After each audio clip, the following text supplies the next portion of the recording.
Tem uns morrendo. Vou camuflar. Ah, pai, agora tem que fechar a janela, então.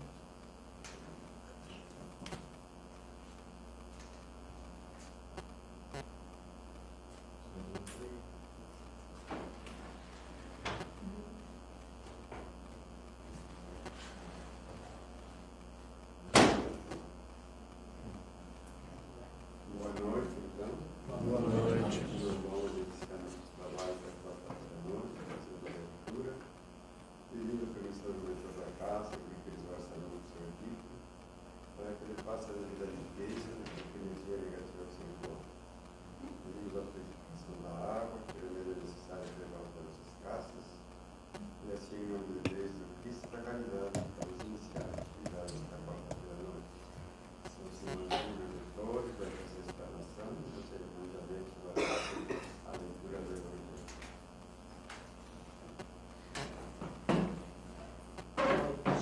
Boa noite. O Evangelho de hoje é o capítulo 20, Os Trabalhadores da Última Hora. E é uma mensagem de Erasto, anjo guardião, médium, Paris, 1863. Já não ouvis agitar a tempestade que deve arrebatar o velho mundo e absorver no nada a soma das iniquidades terrenas? Ah, bem dizei ao Senhor, vós que pusestes vossa fé em sua soberana justiça e que novos apóstolos da crença revelada pelas vozes proféticas superiores e despregar o novo dogma da reencarnação e da elevação dos espíritos, segundo tenham bem ou mal cumprido suas missões e suportado suas provas terrenas. Não mais tremais. As línguas de fogo estão sobre vossas cabeças. Ó verdadeiros adeptos do Espiritismo, sois os eleitos de Deus. Ide e pregai a palavra divina. É chegada a hora em que deveis sacrificar vossos hábitos, vossos trabalhos e vossas ocupações fúteis à divulgação dessa palavra. Ide e pregai. Os espíritos do alto estão convosco.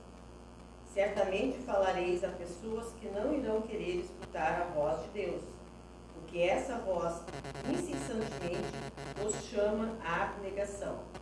Pregareis o desinteresse aos avaros, a abstinência ao devasso, a mansuetude aos tiranos domésticos e aos déspotas. Palavras perdidas, eu sei, mas que importa? É preciso regar com vossos suores o terreno em que deveis semear, pois ele não frutificará e não produzirá senão sob os esforços reiterados da pá e do arado evangélicos. Ide e pregai. Sim, todos vós, homens de boa fé, que sabeis de vossa inferioridade quando olhais os mundos distanciados no infinito. Parti em cruzada contra a injustiça e a iniquidade. Ide e derrubai o culto do bezerro de ouro que invade mais espaço a cada dia. Ide, Deus vos conduz. Homens simples e ignorantes, vossas línguas irão soltar-se, e falareis como nenhum orador fala.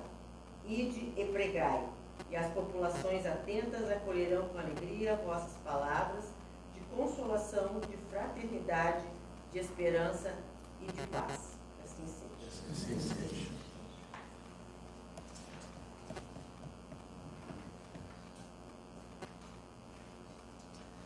Boa noite, queridos irmãos e irmãs. Boa noite. Que a paz de Jesus esteja em nossos corações. Que assim seja. Assim seja. Hoje, no estudo, no nosso encontro da noite de hoje, eu me vi tomado por uma inquietação, uma inquietude, referente justamente ao que eu estava preparando para a noite de hoje. Como eu já disse muitas vezes aqui, em outras casas do qual a gente colabora, eu acredito que sempre que escolhemos um tema, a gente já, de alguma forma, estava ligado a ele. Quando a gente começa a procurar o tema que quer refletir, compartilhar com a casa, com os irmãos e irmãs, São tantas possibilidades, tantas coisas para se falar, né? Por que razão a gente pega aquele? Então, são coisas que posso dizer a todos que certamente o que está aqui é aquilo que, para mim, neste momento, é um instrumento de profundas reflexões. Tá bom? Por quê? Porque apesar de nós nos colocarmos assim como um trabalhador espírita, a gente tem uma consciência de que ainda nos encontramos longe daquele espírito, o cristão que realmente desejamos ser. Então eu chego aqui, eu acho que não é diferente, quando outros aqui se colocam, né?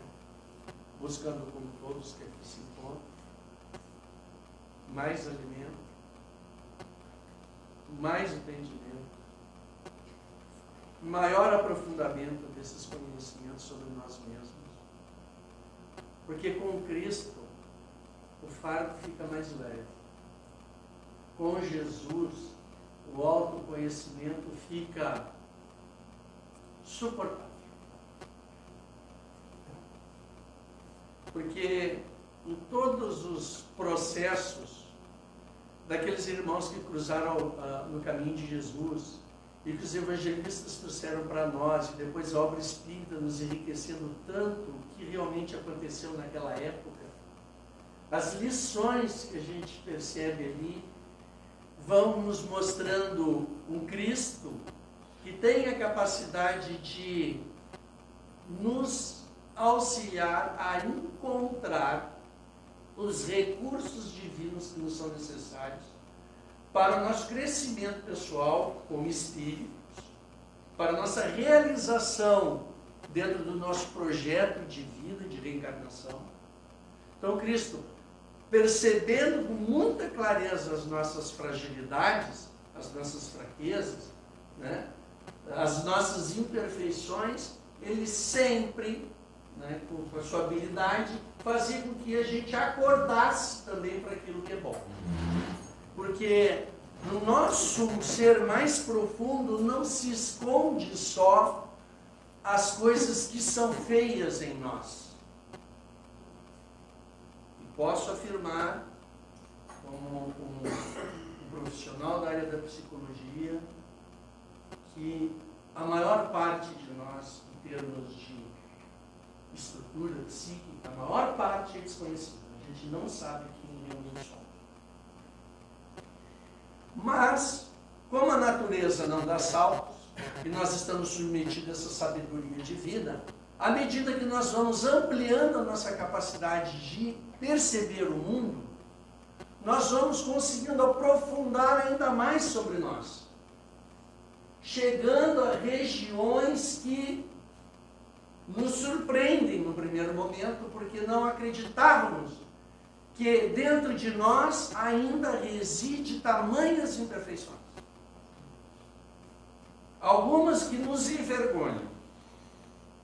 Algumas que, algumas vezes, a gente tem coragem de contar para o terapeuta. Às vezes você está fazendo terapia há 1 ano, 2 anos, 3 anos, 4 anos, 5 anos, aí chega uma... agora eu vou contar. Por quê? Já havia uma relação de confiança, mas não havia ainda em nós uma capacidade de se confrontar, ficar frente a frente com as nossas fragilidades. Mas quando a gente faz isso com Jesus, fica mais fácil. O Chico diz numa frase, eu não me lembro quais as palavras que ele usou, mas dizia mais ou menos assim: Deus me livre, me conhecer sem o evangelho, né? Quer dizer, se o Chico está dizendo isso, ele está carinhosamente nos dizendo: calma. O processo do autoconhecimento desmonta ilusões que nós carregamos a nosso respeito. Eu tenho um conhecido muito querido, e ele é uma pessoa muito agradável. Onde ele vai, ele chega e conquista todo mundo. Só que tinha uma coisa que me preocupava nele. Eu já como espírita, lá de berço, Dona Ruth me abre as portas do centro espírita, minha mãe quando eu tinha 12 anos de idade, ela me leva no centro espírita, né? Hoje eu estou com 57, então vocês imaginem aí.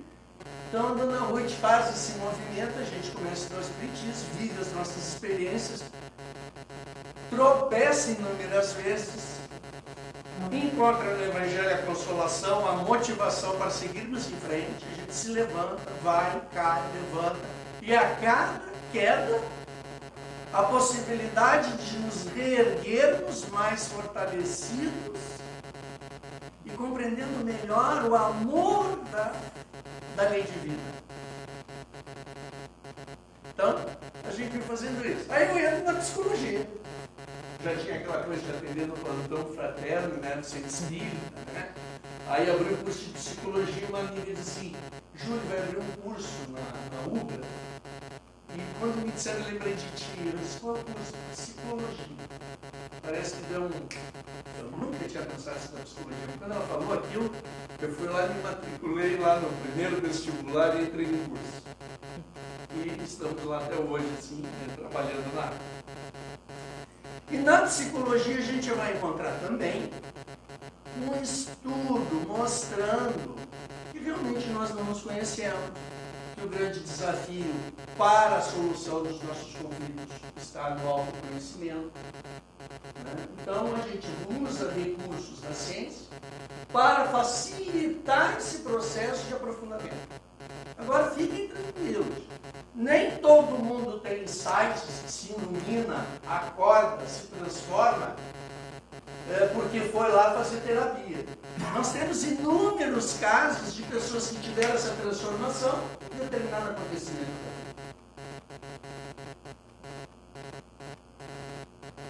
Às vezes é uma experiência que chega e nos acorda. E ali a gente transforma. Mas o que é comum naqueles processos que a gente pega a pessoa que tem, se vê como muito fraca, com uma autoestima muito baixa, perdida nas ilusões do mundo, de repente acordar e trilhar a proposta do Cristo com tanta determinação, ao ponto de quando desencarna, deixa todos os que o conheceram aquele sentimento de o quanto este irmão ou irmã aproveitou a encarnação em termos de buscar o seu crescimento espiritual, a sua evolução. E na obra espírita nós encontramos mensagens nos trazendo casos que nos estão.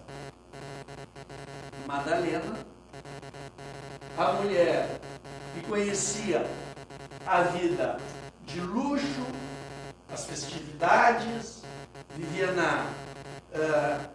na roda, digamos assim, da alta sociedade, desfrutava de todos os prazeres. Quando ela encontra Jesus, numa mesma encarnação, ela realiza uma transformação tão grande que ela se torna um dos grandes exemplos de transformação para a humanidade.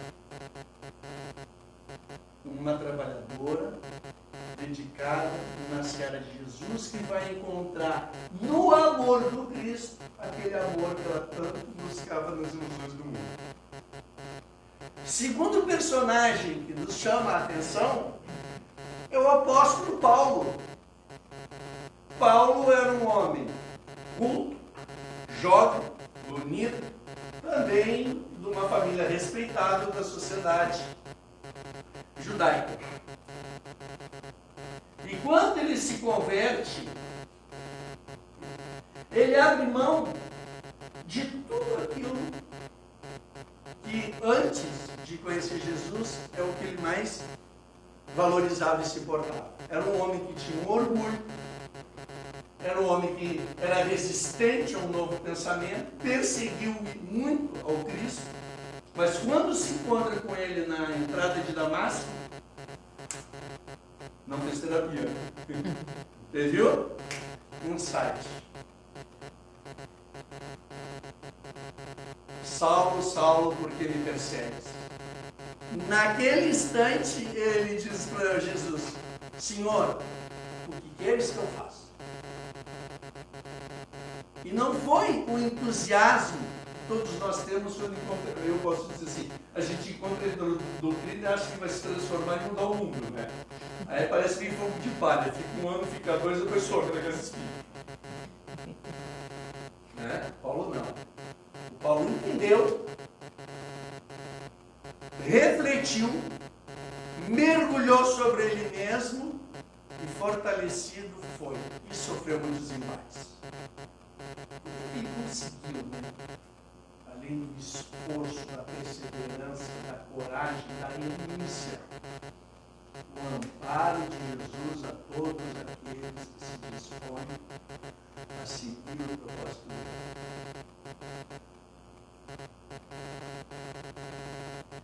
E aí, quem de nós não entrou na doutrina ou antes de entrar ficou se perguntando: mas por que uma criança tem um final tão triste se não fez mal a ninguém?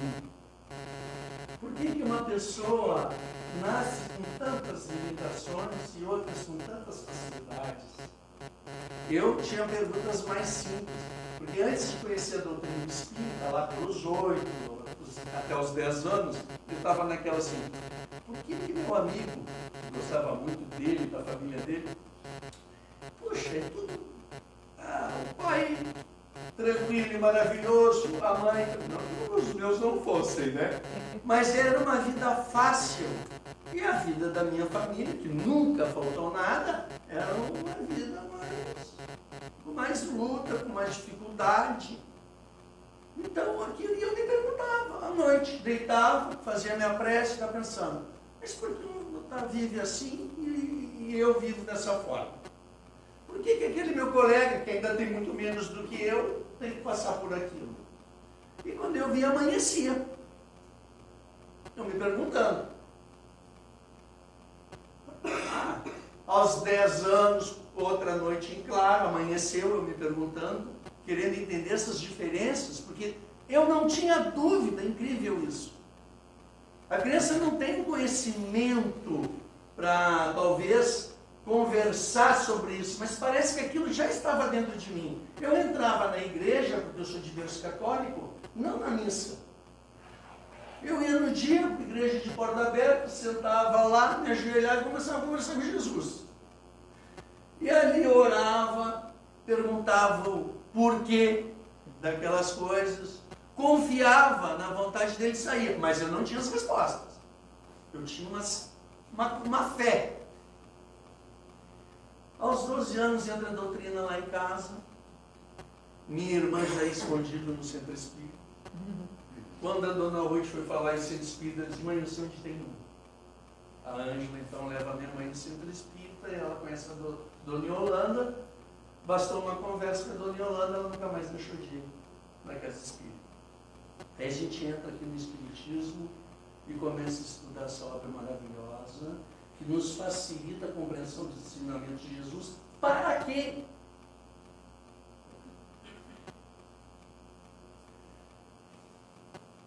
Porque é um instrumento divino que está colocado na nossa mão. E uma ferramenta que a gente ganha, ela já diz para que ela serve.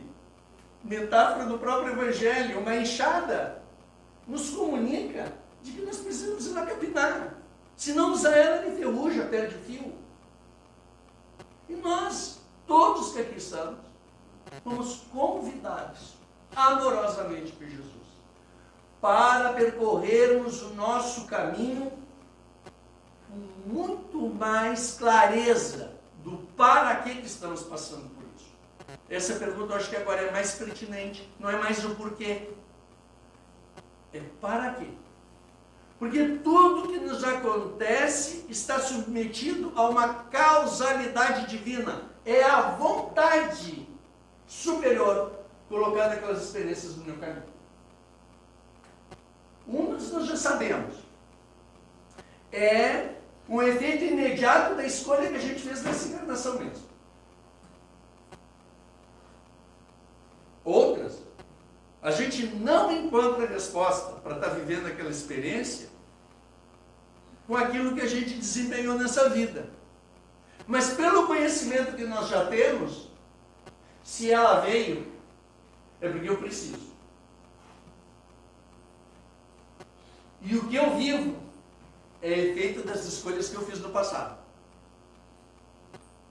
Então, a gente até chora, mas a gente se recompõe e pensa, algo dessa experiência vem me transformar e eu preciso buscar esse entendimento. Nesse mergulho sobre nós mesmos, nós vamos nos deparar com tantas fragilidades, mas que ao mesmo tempo nos são muito libertadoras. Por exemplo, enquanto nós não reconhecemos uma fraqueza, nós nos incomodamos com aquela pessoa que apresenta a fraqueza que existe em nós, e nós não reconhecemos. Então, quando a gente fala do irmão egoísta, provavelmente nós não estamos percebendo que o egoísmo desse irmão me incomoda profundamente, porque eu ainda carrego ele comigo. Então, quando a gente tem uma experiência de vida, que a gente mergulha e descobre que eu sou um baita de egoísta, o egoísmo do outro já não me incomoda tanto.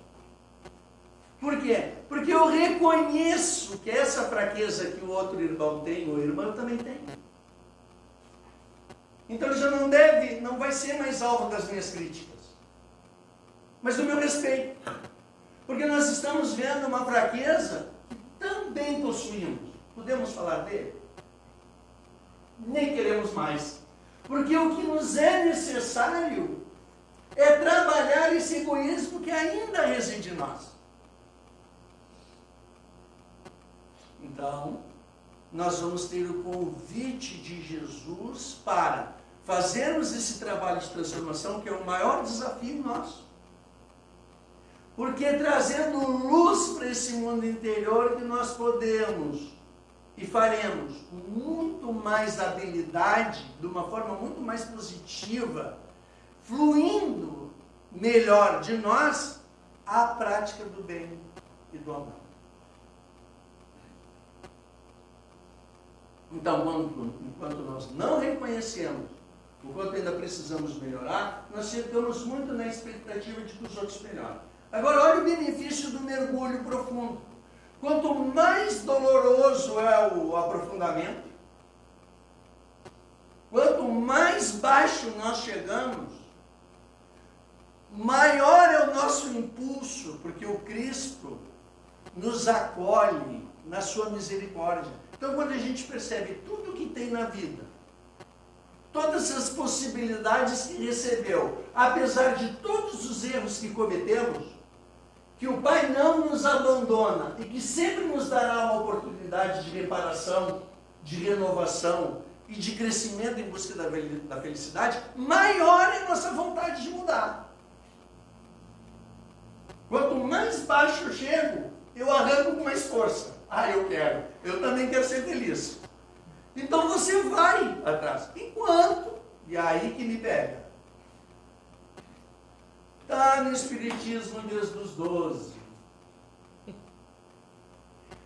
Um lar espírita, que maravilha. Irmãos que trabalham no movimento espírita. Está me vendo uma maravilha.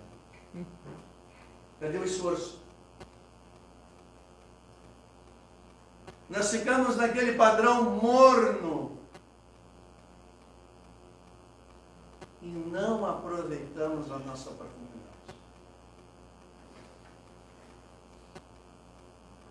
Aí me incomodou.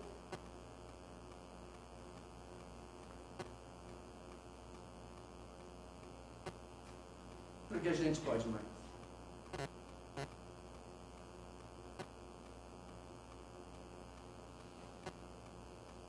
E aí no Evangelho,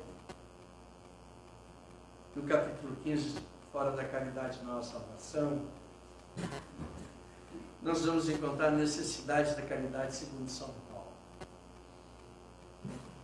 E na obra espírita, graças assim às psicografias do Chico, os romances,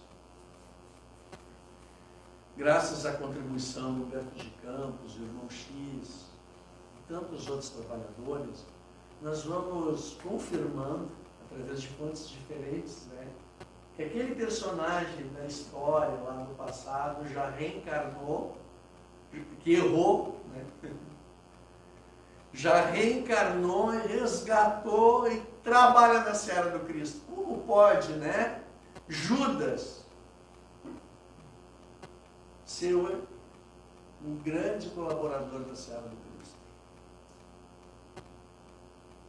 Judas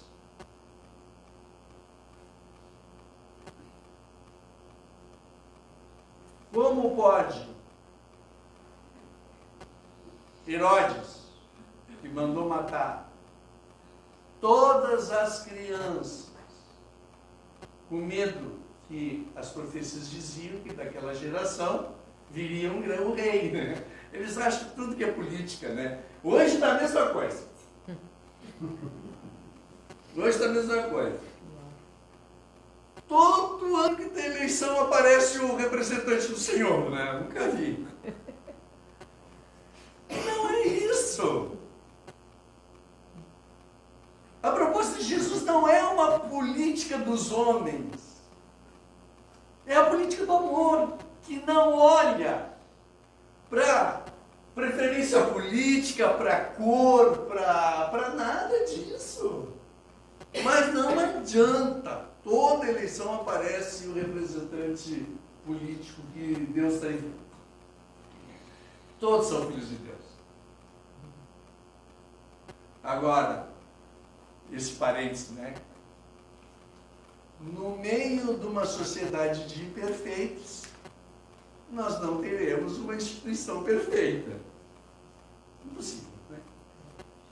E a gente está lá, se iludindo. Então, no Evangelho, a proposta é amar mais. E a caridade é a expressão, é a ação que, digamos, expressa o amor.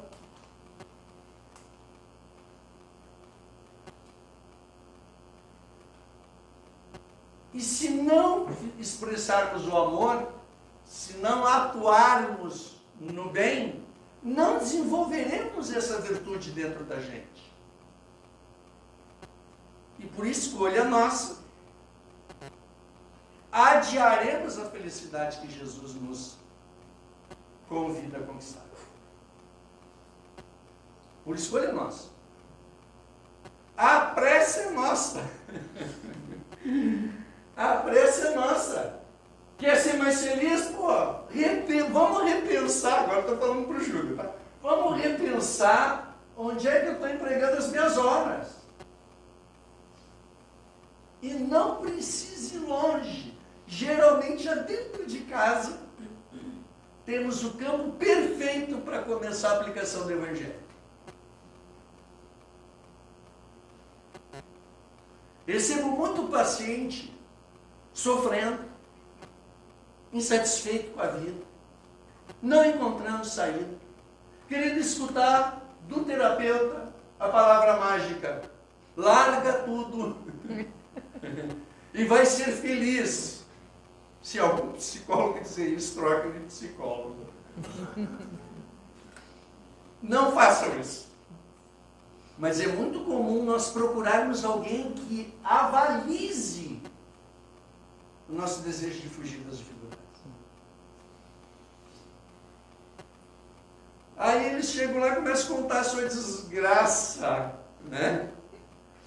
Logo que eu digo, nossa, mas uma vida dessas, até eu saía correndo, né? E eles começam, e a gente começa a perguntar, a fazer perguntas, daqui a pouco eles param, naquele processo de autoconhecimento, olham para o terapeuta e dizem assim: você está dizendo que eu sou culpado? Eu não disse isso. Você que está dizendo isso, eu não estou dizendo isso. Eu estou fazendo, nós estamos olhando isso que tu está falando de ângulos diferentes. E vai a pessoa percebendo que muitas vezes nada melhora na vida dele porque ele nunca faz nada diferente. E o que ele tentou até hoje, se repetindo, sempre dá o mesmo resultado. É muito comum a gente dizer assim, não fala mais dos erros do outro. Só comente os acertos. Te preocupa com os teus erros. Passa um mês, passa dois, aparece o paciente lá de noite mesmo. Mudou o mundo lá fora? Não. Mudou dentro. Incrível isso. Mudou dentro.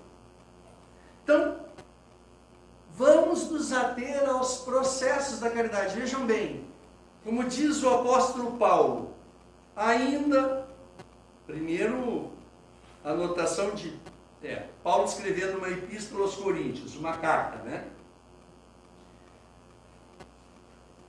Capítulo 13, versículo de 1 a 7 e 13.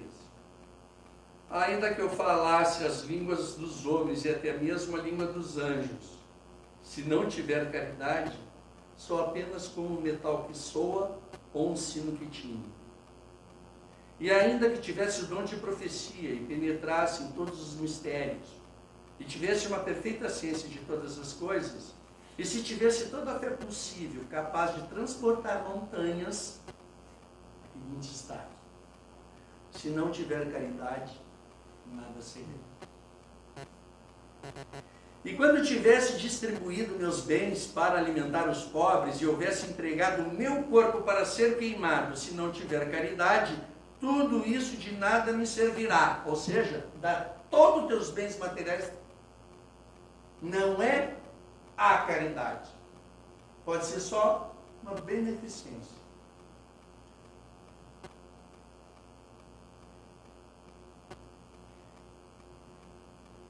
Agora vamos ver o que é a caridade. A caridade é paciente.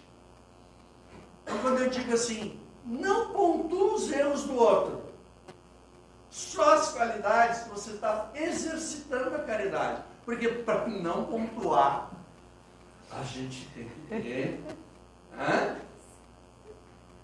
Onde é que está a briga aqui? Ó, eu fechei o punho. Onde é que está a briga? Dentro de mim. Porque eu já sei que eu falar que o outro está fazendo errado, que o outro está fazendo isso há anos, não vai mudar em nada. Só vai piorar. Por que eu continuo fazendo? É aquele exemplo que uma irmã deu, né? Que tu pega uma jarra assim e diz assim, desafio, colocar essa jarra dentro desse copinho plástico, mas sem quebrar ela. Vou botar toda ela aqui dentro. O que vocês acham da ideia? Vou mostrar o copo porque nem todo mundo está vendo. Nesse copinho aqui eu vou botar a jarra inteira. Cabe? Adianta eu tentar?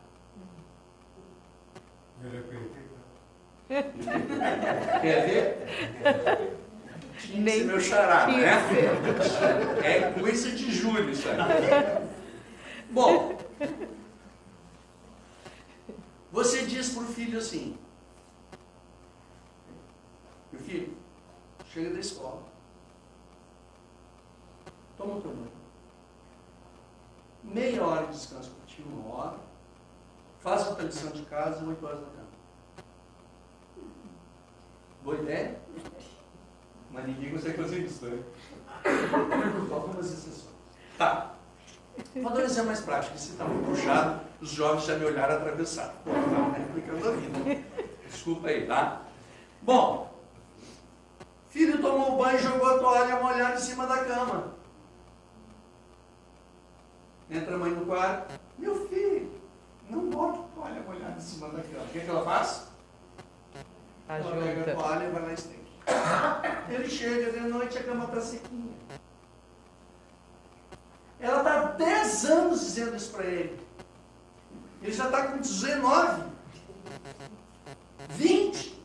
Já devia ter feito vestibular, já devia estar estudando fora, bem longe de casa. que ele está fazendo? Ela está tentando botar essa jarra dentro do copo, porque ela está dizendo uma coisa que não funciona. Não cabe. Não deu resultado. Por que ela não mudou? Não é porque, é para que você não muda. Porque nós criamos sistemas de autoflagelação daqui a pouco. Ah, minha vida, estou cansado, esgotado. Estou cansado. Chega a pessoa e diz, aquele meu setor está terrível, eu não aguento mais. Aí chega no fim do ano, alguém pergunta, fulano, teu trabalho aqui é maravilhoso, eu preciso muito de ti. Só dependeria dessa pessoa dizer assim, não quero mais esse setor. Eu vou para aquele outro que é minha especialidade, eu estava lá antes, muito obrigado. Mas a pessoa vai lá e diz isso, e diz, tá bem, eu fico mais 4 anos. Aí chega em casa, não aguento mais esse serviço. Então o que você percebe? Que nós ficamos mantendo comportamentos que nos levam a sofrer. Para quê? Vou fazer uma pergunta agora. Aí o trabalho terapêutico vai peneirando, vai separando a palha do grão, né? O joio do trigo, então. Você insistiria em fazer alguma coisa com o seu filho que não fosse bom para ele?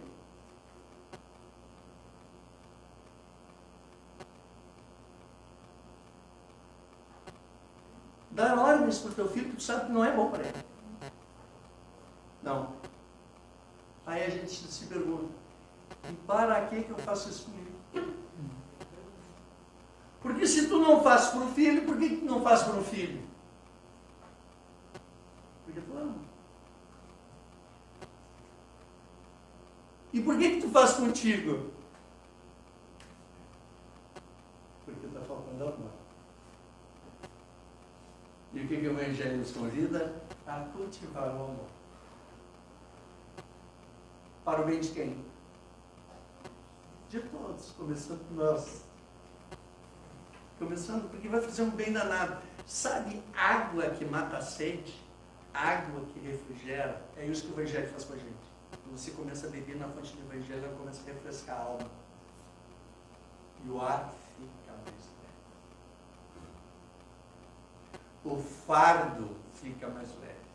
O fardo é meu, mas com Cristo fica mais leve. Então, as minhas reflexões, que eu estou só provocando, tá? Porque eu vou ter que ir para casa. E se a esposa me der uma canja, eu vou ficar mais inteiro por cima disso aqui, porque estou precisando beber nessa fonte. Mas se ela disser assim, preciso ir em tal lugar, quero que tu me leve. Fora da caridade não há salvação. Né? A gente se levanta e leva. Sorrindo. Ele diz, te amo. Ela olha assim, parece que está doido. Né? Não é assim? Então, mas é isso mesmo. Aquela mãe que para na porta do quarto e fica esperando o filho arrumar um quarto, em 1 hora, o que ela faria em 20 minutos. Acha paciência. Mas ela tem que renunciar a esse tempo e deixar que ele faça. Para o bem dele. Porque é muito mais fácil dizer, vai, te some da minha frente, você vai lá e arruma o quarto dele. Mas não tem sentido. Aí tu não está preparando o filho para o mundo. E o Evangelho nos convida a gente dar o melhor de nós. E às vezes o nosso melhor é dizer um não para um filho. É o melhor. Tu sabe que é o melhor. Quero ir em tal lugar. Pô, aquele lugar? Não. Não. Engraçado quando a gente diz para o jovem que ele não pode ir em tal lugar, ele acha que o mundo vai acabar amanhã, né? Mal sabe ele que daqui a pouco ele vai estar lá com 40 anos já cansado. Alguém vai dizer assim, quer ir em tal lugar, que é o lugar que ele brigava tanto para ir antes? Deus me livre. Já passou meu tempo. Não quero mais. E cada vez está mais precoce isso, né? Eles estão saindo cada vez mais cedo de casa com as diversões que eles têm que viver quando forem adultos. E vai sobrar tempo pra caramba. Tem um jovem aqui, sobra tempo. Não tenha tanta pressa. Então, o Paulo continua. A caridade é paciente, é doce e é benigna.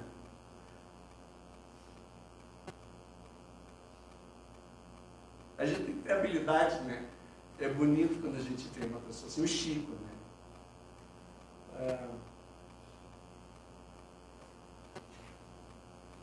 A pessoa estava fazendo uma coisa equivocada ali, ele olhava e com uma forma muito amorosa, ele desviava a atenção nossa, está todo mundo com críticas com relação à atitude da pessoa, ele desviava a atenção nossa falando uma coisa bonita a respeito da pessoa. Então ele é doce. Ela é incrivelmente doce. E a gente não quer ser com a pessoa que divide o espaço do nosso lado. A gente não quer ser doce. Né? Bom, a caridade não é invejosa, não é temerária. Olha, eu vou dizer assim, abrindo parênteses, a gente pensa que não tem inveja. Passa anos e a gente descobre que ele não tem. E passa mais anos e a gente descobre que ele é enorme. Porque a gente é humano. E o mais legal de tudo é que Jesus nos ama assim como a gente é. E é um amor incondicional. Ela não é temerária e precipitada. Não se enche de orgulho. Não é desdenhosa, não procura seus próprios interesses, não se vangloria, não se irrita com nada, não suspeita mal, não se alegra com a injustiça, e sim com a verdade. Tudo suporta, tudo crê, tudo espera e tudo sofre. A gente quer fazer caridade e não quer sofrer na vida. Mas a gente se matriculou na terra porque a gente está vivendo muito. Então não tem como não sofrer. E a dor é a didática divina, é o instrumento que nos leva às nossas transformações, né, mais profundas. Tá? A dor é que tira a gente dessa vida morna que às vezes a gente está levando. Agora, essas três virtudes, a fé, a esperança e a caridade, permanecem. Mas entre elas, a mais excelente é a caridade. Então, a caridade não é uma coisa assim, utópica, romântica, poética. Ela é o caminho para quem quer ser feliz.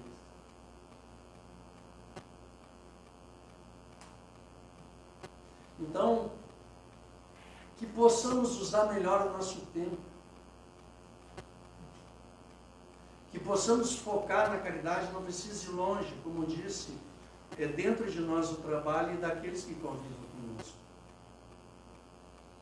Eu já alterei a voz com filhas minhas. E eu dava desculpa que eu era filho do militar. Né? Essa, né? Não cola mais. Funcionou mais. Eu estava me enganando.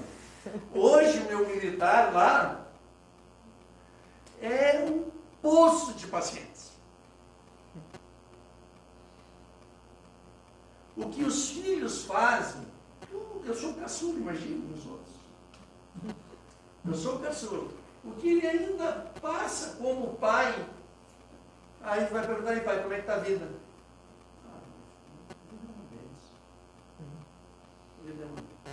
E o teu filho está incomodando muito? Não, eu vi. Não estou incomodando nada. Cadê aquele homem rígido, né? Muito justo. Não era violento, de forma alguma. Longe disso. Ele me deu uma palmada só na vida. E eu digo que eu estou louco que ele desencarne e volte como bisneto, quem sabe, para eu dar de volta. E ele olha para mim, mas tu não se encarna nunca? Nunca vi disso?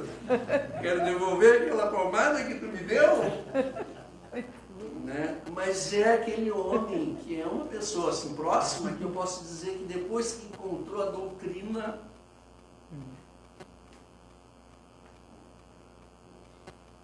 Melhorou.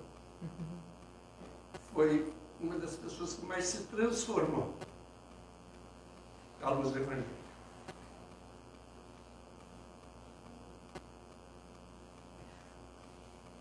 E ele é feliz de fato. Ele é feliz. Apesar das dificuldades. Que não são necessárias. E ele sabe disso. E ele está em paz. Está em paz com a vontade divina. Está ciente das suas... A gente não tem ciência de tudo que precisa melhorar. Mas reconhece que tem muito a melhorar. E também não está se condenando mais por isso. Às vezes, bate aquela, né? Papo de família, né? Quer dizer, teu pai... Agora, não, pode parar com essa conversa furada aí. Pode parar, porque ainda os teus filhos vão ter que melhorar muito para igualar o pai. Então, nem começa. Aí, segura lá.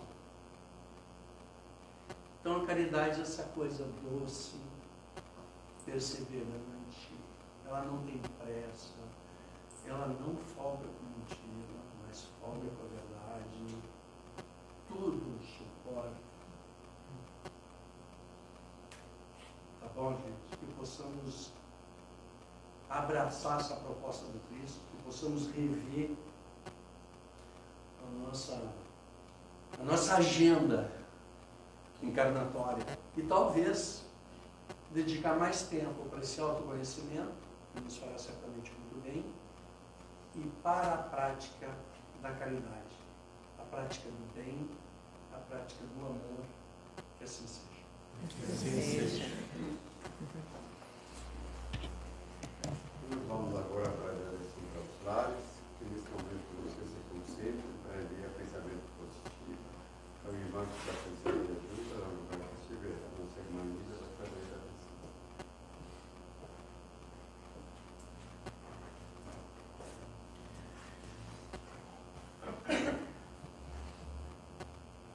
Amado Mestre, queremos agradecer a oportunidade da reflexão, da presença amiga desta equipe de Eurípides Barçanufo, nossos anjos guardiões, que não nos abandonam nunca. Muito obrigada, Senhor. E com esse coração cheio de gratidão, queremos orar. Orar pelos outros, por aqueles que estão passando pela provação das guerras. Orar pela paz no mundo. Sabemos que a paz começa em cada um de nós. Mas também contamos com a ajuda da espiritualidade maior para tocar o coração daqueles que fazem a guerra. Mestre querido, aqueles que estão desencarnando de forma violenta, seja pela mão dos seus irmãos humanos, seja pelos efeitos da natureza, que eles estejam sendo recebidos na espiritualidade, por amigos espirituais, que sejam encaminhados para um local de refazimento e assim terem a certeza de que não estão abandonados. Queremos orar a Jesus pelos suicidas, nossos irmãos que desistiram da vida aqui na Terra, mas que terão sim muitas outras oportunidades, que eles sejam consolados e esclarecidos. Jesus, Queremos orar pelos nossos entes queridos, que já partiram para a verdadeira vida, que preparem o terreno para nós, para quando chegar a nossa vez. Que eles tenham a certeza de que um dia estaremos todos juntos, aqui na Terra ou no mundo espiritual, como for necessário, para o nosso adiantamento e para o estreitamento dos laços de amor, de afeto. Obrigada, Senhor, por essa doutrina bendita que nos esclarece, que nos consola. Jesus, queremos orar pelos nossos lares. Que cada aposento da nossa casa seja magnetizado por esses fluidos de harmonia, de paz, de equilíbrio, de saúde. Que todos aqueles que convivem conosco possam estar recebendo neste momento o nosso amor, nossos pensamentos, nossos fluidos de harmonia e de paz. Se algum irmãozinho desencarnado esteja na psicosfera do nosso lar, que venham para cá, para esta casa de amor, para ser ajudado e amparado, como nós. E nós outros, Jesus, que aqui estamos, queremos agradecer e pedir para que Tu intercedas junto a Deus por nós e que não dispenses o amparo desses espíritos amoráveis de nos incluir, de nos encaminhar e que a nossa fé cada vez mais se fortaleça.